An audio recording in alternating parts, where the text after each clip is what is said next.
Hello and welcome everyone. It's our new AMA video. I'm Philip, CEO of EarnBIT. It's been a busy time for us and I have much to share with you in this session. As usual, we've collected questions from social media users about our platform, the crypto market, and even beyond. So let's get started.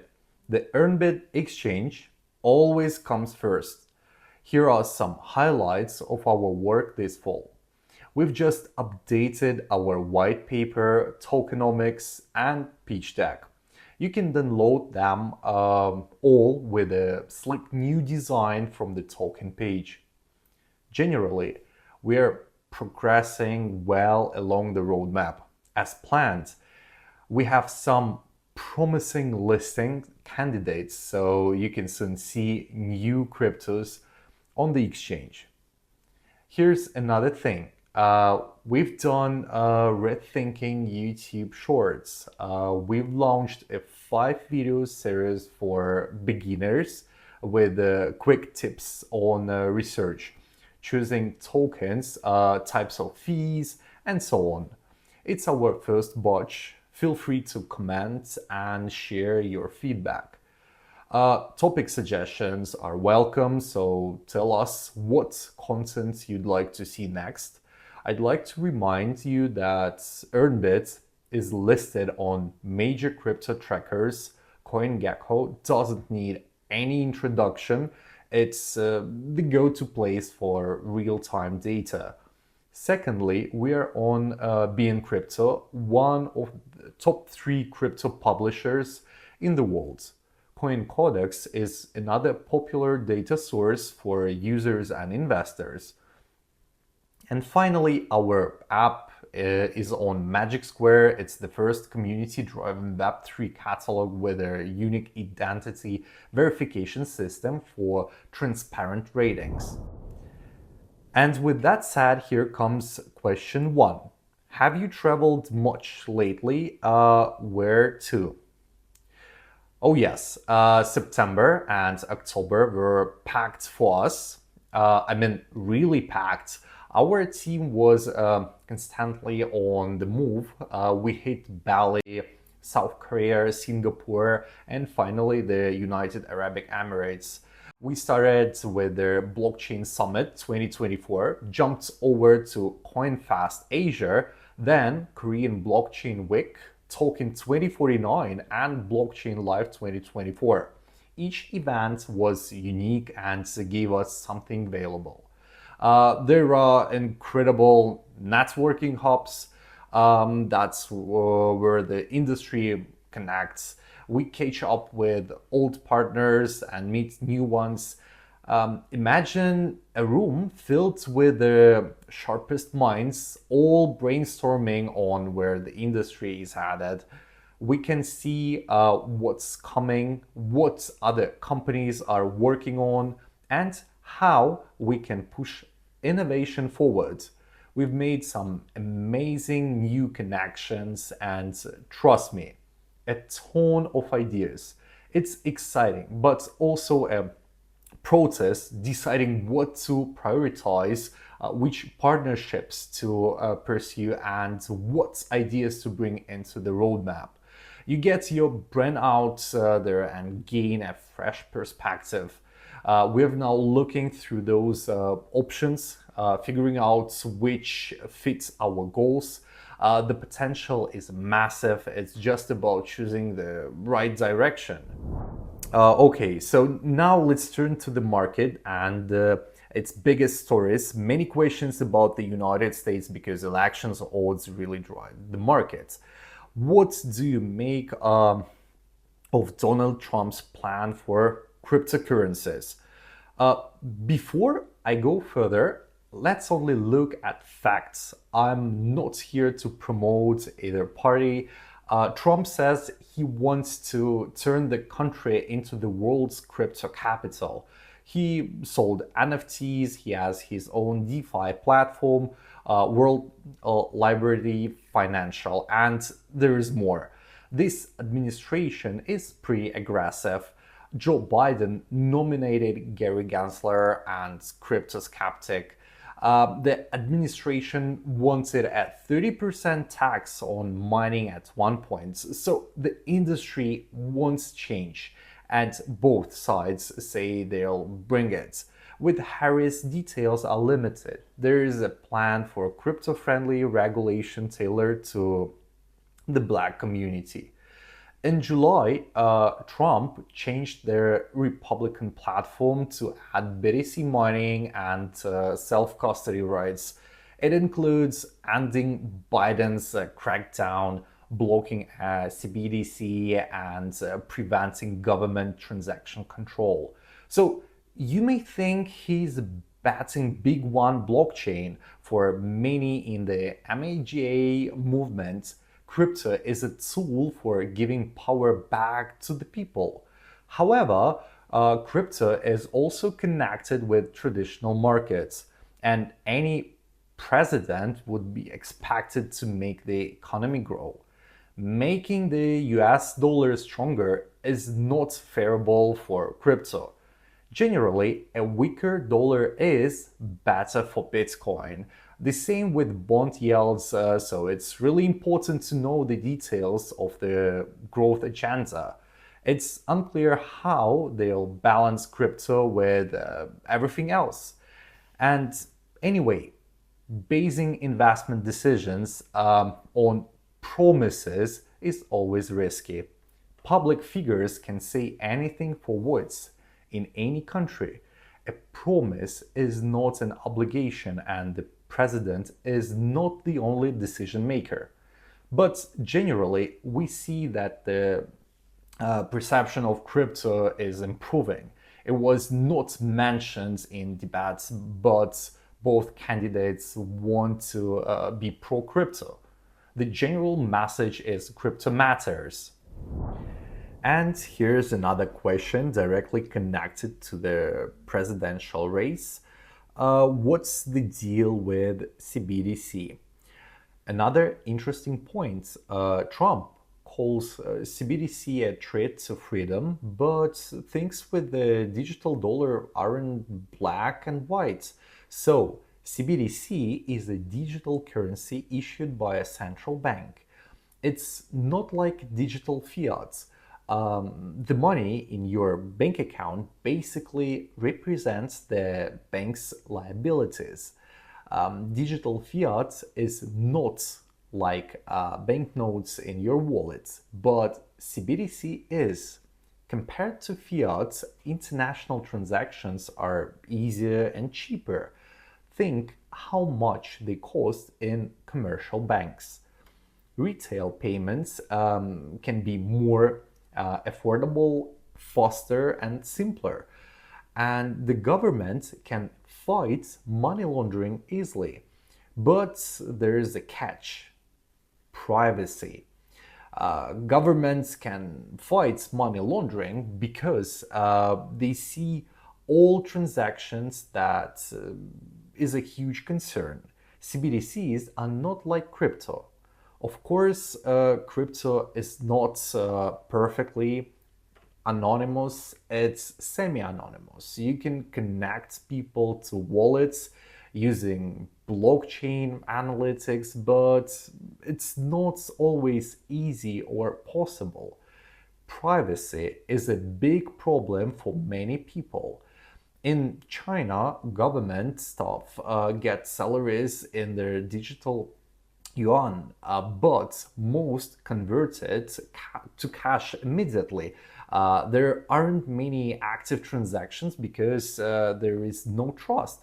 Last year, the transaction value in mobile payments was 555 trillion yuan, but the end of May, the total transaction value in digital yuan was just 6.6 trillion. That's a huge gap. Chinese CBDCs is in the pilot stage, but German polls show that people feel the same. They'd rather use cash to protect their privacy. Besides, we already have stable coins that work really well for international payments. CBDCs stories are about big brother fears. Governments struggle to control people that use Bitcoin. With CBDC, they can potentially confiscate or freeze personal funds. They could track your financial activity and balance without asking banks to cooperate. You can say they already do that during the Canadian truck driver protest. Banks blocked drivers' funds at the Prime Minister's request. Just a handful of countries have officially launched CBDCs. Jamaica, Nigeria, and the Bahamas, but more than 130 countries are exploring it, and they account for 98% of the world's economy. Progress is slow, but competition could change things, especially between the US and China. The Federal Reserve has no official position on CBDCs, so let's see. Now, what's happening with Bitcoin? Here's a very popular question. How do you feel about this October? Yeah, of course, there are many questions about October. It's now ending, and as we shoot this video, BTC is up around 12%. Less than last year, but better than in 2022. With just a few days left, we may see another push, especially with the US election. It always brings energy to the markets. Just this morning, Bitcoin jumped past 71K for the first time since June. The traditional pattern holds. Most October gains usually happen in its second half. It took Bitcoin some time to start rocketing this year, too. It moved to 64K on October 7th, then hit close to 70K last Monday, but got held back, triggering a market-wide pullback. This isn't unusual. Bitcoin often tests big levels more than once before breaking through. And it did break through. Historically, October's been a strong month for Bitcoin. Since 2013, it's only dropped twice in October, with an average gain of around 22%. In the previous years, gains ranged from 10 to 60%. As always, I can't predict what's next, but there are good signs. US spot Bitcoin ETFs are seeing steady inflows, so big players are still getting in. Between October 15th and 25th, we only saw one day with negative inflows. Fundamentals are strong. The Fed recently cut rates, and investors are already speculating about another cut in November. Lower rates mean cheaper borrowing, which can be good for Bitcoin. Some October predictions didn't come true. For example, about the HBO documentary Money Electric, people through it might boost interest as it claimed to reveal Satoshi Nakamoto identity. Well, that didn't quite happen, and the movie didn't make a splash. If you saw my LinkedIn review, you know it didn't really deliver. So let's see if Bitcoin gets that final push. All right, moving on to a question about other cryptocurrencies. Let's start with meme coins. Is the meme coin super cycle real? Well, it's a theory by Murad Mahmudov, a meme coin investor and crypto analyst. We watched his presentation this year at Token 2049. It's making headlines because it's really attractive for the community and people want to believe it. So first, let's clarify the idea. The theory says a mix of factors will create a super cycle, super fast growth for meme coins, but there is no technical explanation behind it. The story is just based on FOMO, community, and promise of gains. It's not about solid fundamentals, technology, use cases, or anything like that. People invest in meme coins because they give hope, fun, and emotional connection, collective expression, and so on. It's the opposite of the old school. Do your own research, where you look at the team, supply, demand, technology, uses, and so on. It's a simple approach and it promises to make you rich fast. And that last part is alarming. So let's think about the size of the meme coin market. It's now around $53 billion, less than 20.5% of the total market cap. Over 2 million meme coins have been created this year, most of which failed. But alts backed by venture capital also failed quite often, rocketed, and collapsed. That's one reason why people turn to meme coins. Tokenomics and white papers can be misleading and they do not guarantee success. One study says of all crypto projects with fundraising in 2022, around 18% shut down. The altcoin sector is not perfect, so should you switch to meme coins? You can decide for yourself. The truth is, we don't know for sure what makes projects successful. And we cannot know for sure until we give it a go. It's all about experiments. Experiments succeed, some fail, and there is hype everywhere. But for meme coins, it is central. Remember the basic idea behind Bitcoin.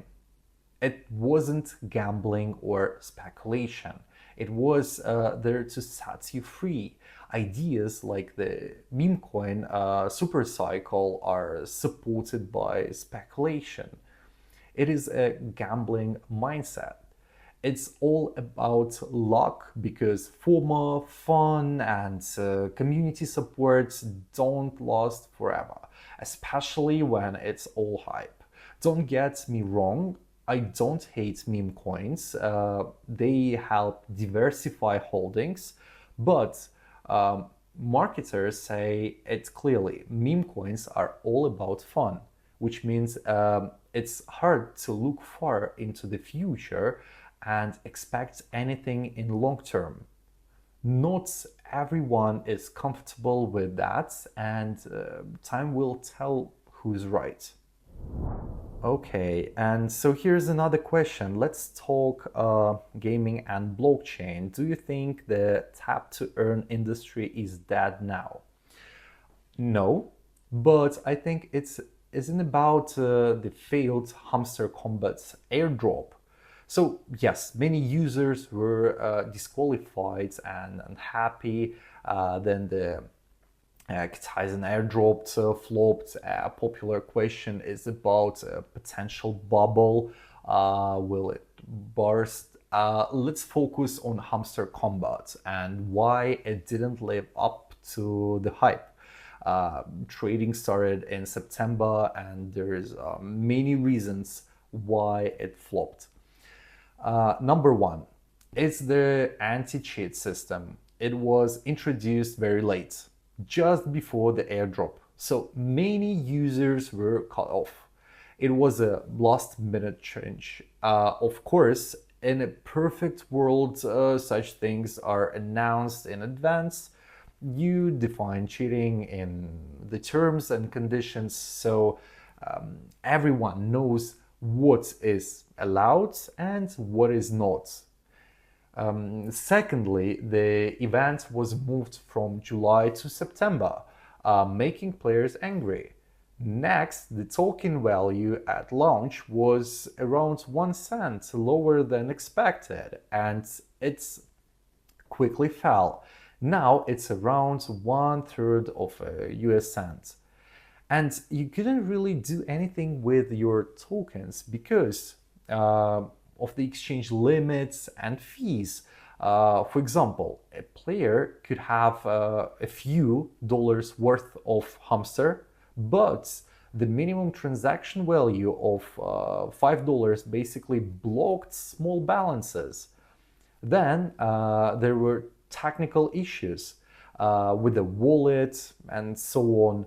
All in all, it was a badly managed airdrop that teaches important lessons.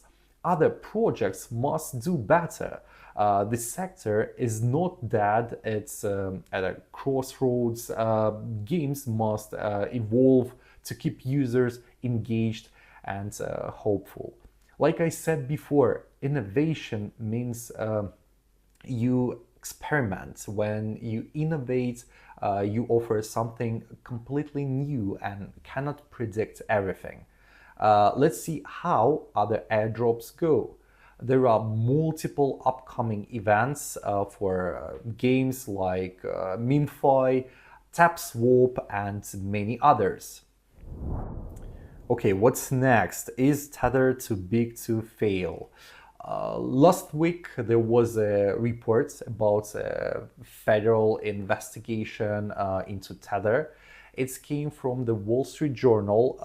Then Tether CEO tweeted it was just old news and detailed their company's reserves. But investors got nervous and Bitcoin dropped a bit. If you look at their article, it says officials in Manhattan are looking into Tether for potential illegal activities like funding drug trade, hacking, terrorism, money laundering, and so on. Sounds scary, right? USDT is the world's biggest stablecoin. If the value went to zero, it would be a disaster for the crypto economy because USDT is integral to it. It is a settlement currency for trading, a hedge against volatility in countries where people cannot access the dollar. But the article does not disclose their insiders. Wall Street Journal is the only source. There is no official confirmation. The quality of journalism has declined in recent years, so I wouldn't take anything at face value. Tether had legal issues before, but they seem to be resolved. It holds around $100 billion in US treasures, over 82k bitcoins, and 48 tons of gold. The USDT in circulation is now worth around $120 billion, and the reserves are sufficient. The market cap is actually a bullish sign for the market overall. So you really need more data to start worrying. Okay, and here's another cool question. It's not related to crypto, quite random, but still important for many of us. Do you have any productive tips for remote work? Well, yeah, once again, good question and interesting you ask that. Most of our employees are remote. We have an international team and I also travel a lot, so I work remotely. From a worker's perspective, how to be more productive, it's a big question. But I think the key problem is distractions. It is becoming harder and harder for everyone to focus. It's a hot topic with countless YouTube videos, but I'll just share what works for me. First, ask yourself, why can't you focus? Is it your smartphone, your family, or something else? We get distracted, we procrastinate, but why? Sometimes the reason is deeper than just scrolling Instagram. Yes, social networks are built like casinos with endless feeds and likes. They're programmed to make you spend as much time as possible because of advertising. But some people procrastinate because they want to do everything perfectly. So they're really afraid to get started. It's really about fear. In the first case, turn your phone to grayscale when it's not colorful, it is less addictive. Next, try apps that helps you focus or put the phone away so you can't see it. Redirect important notifications to your watch so you don't unlock the phone to read every message. Just having your phone next to you makes you less productive. If the problem is with perfection, break tasks down into small steps and just get started. Tell yourself you will only work for 5 minutes. It helps to begin. 5 minutes will easily turn into hours, so you'll get your job done. Next, give your day structure. For example, I set up time boxes in Google Calendar. You don't need any fancy tools for that. You could even use a paper diary. Plan your day well. Prioritize tasks and leave some free space between them. That way, you won't be stressed if you are a bit late. One more thing I'd like to recommend is having a tidy workspace. Organize your desk, because if you have a massive workspace, it is even harder to focus. Right. Okay. I guess that's all for now. Thank you very much for watching. Stay tuned for our updates. This quarter is an exciting time for the market, industry, and the world. See you at our next AMA video, and be sure to subscribe and you don't miss our shorts. So have fun. Goodbye.